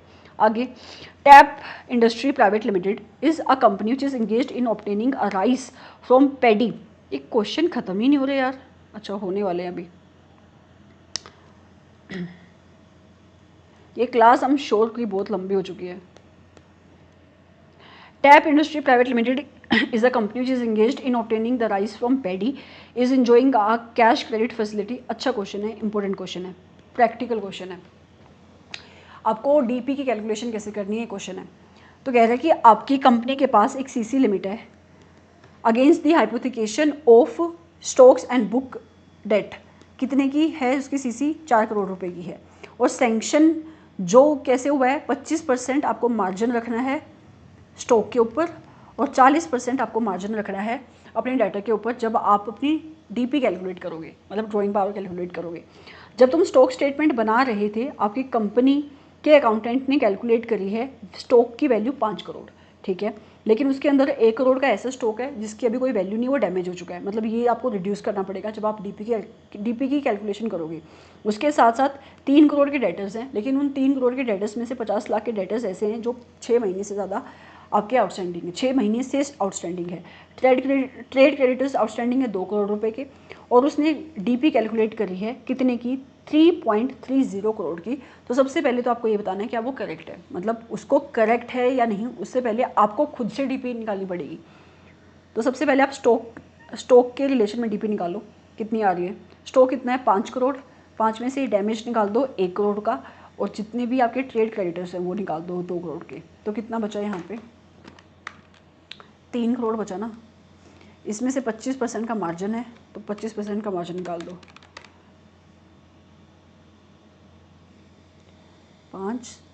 2 करोड़ बचा ना, 1.5 करोड़। ठीक है, अब डेटर्स के रिलेशन में निकालो। 3 में से 0.50 आपने माइनस कर दी,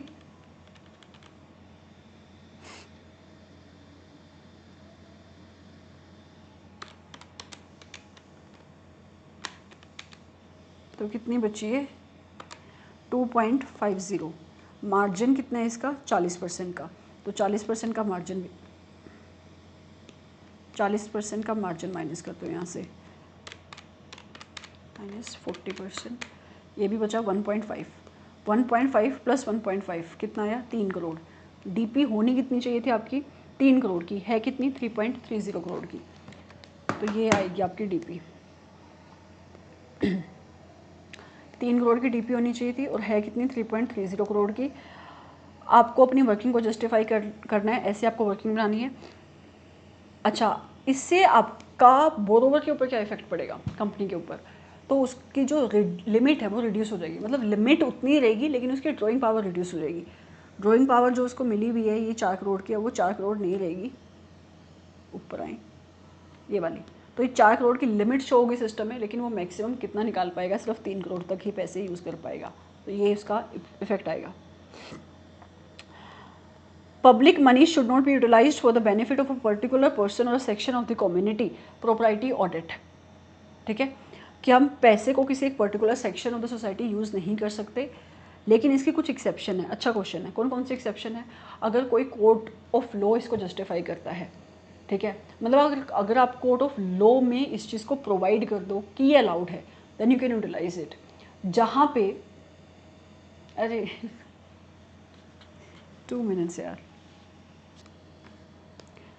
जहाँ पे कोर्ट ऑफ लॉ अलाउ करता है, यही था ना, ये रही, जहाँ पे कोर्ट ऑफ लॉ अलाउ करता है, जहाँ पे अमाउंट बहुत इनसिग्निफिकेंट होता है, या जहाँ पे कस्टम है ऐसा कि मतलब नॉर्मली इस टाइप का खर्चा किया जाता है, कस्टमेरी है, या फिर अमाउंट ऑफ अलाउंसेस जहाँ पे तुम रीइंबर्समेंट दे रहे हो, ट्रैवलिंग अलाउंस हो गया, या कोई किसी एक पर्टिकुलर टाइप के खर्चे को मीट करने के लिए, प्रोवाइडेड दैट तुमने प्रॉपर ऑथराइजेशन ली है। तो ये कुछ एक्सेप्शंस हैं जिसको आप PSU के चैप्टर में पढ़ते हो। आगे कहता है आपको 6 इंपॉर्टेंट एडवांटेजेस बतानी है audit of accounts of the partnership firm.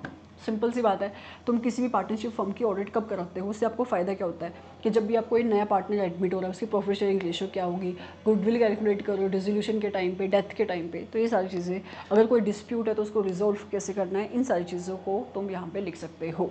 So this was your RTP। बहुत ही लंबी RTP थी, बट फिर भी मैंने कोशिश करी कि जिन चीज़ों को एक्सप्लेन करना चाहिए वो चीज़ें एक्सप्लेन हो। आई होप कि आपको ये क्लास अच्छी लगी है। अगर अच्छी लगी है, don't forget to like this video. फिर तुम कहते हो तुम वीडियोस नहीं डालते हो, तुम शो ही नहीं करते कोई एफर्ट यार। तुम्हारे टीचर की भी तो कोई मोटिवेशन होती है। So do like this video, share this video if you can, comment on this video. I would not say if you want, and if you want any other video, put a comment in the comment box. If you have any doubt, you can reach out to me on my WhatsApp number also in the comment section. Have a great day or night जिस भी time पे आप इस video को देख रहे हो। Bye bye.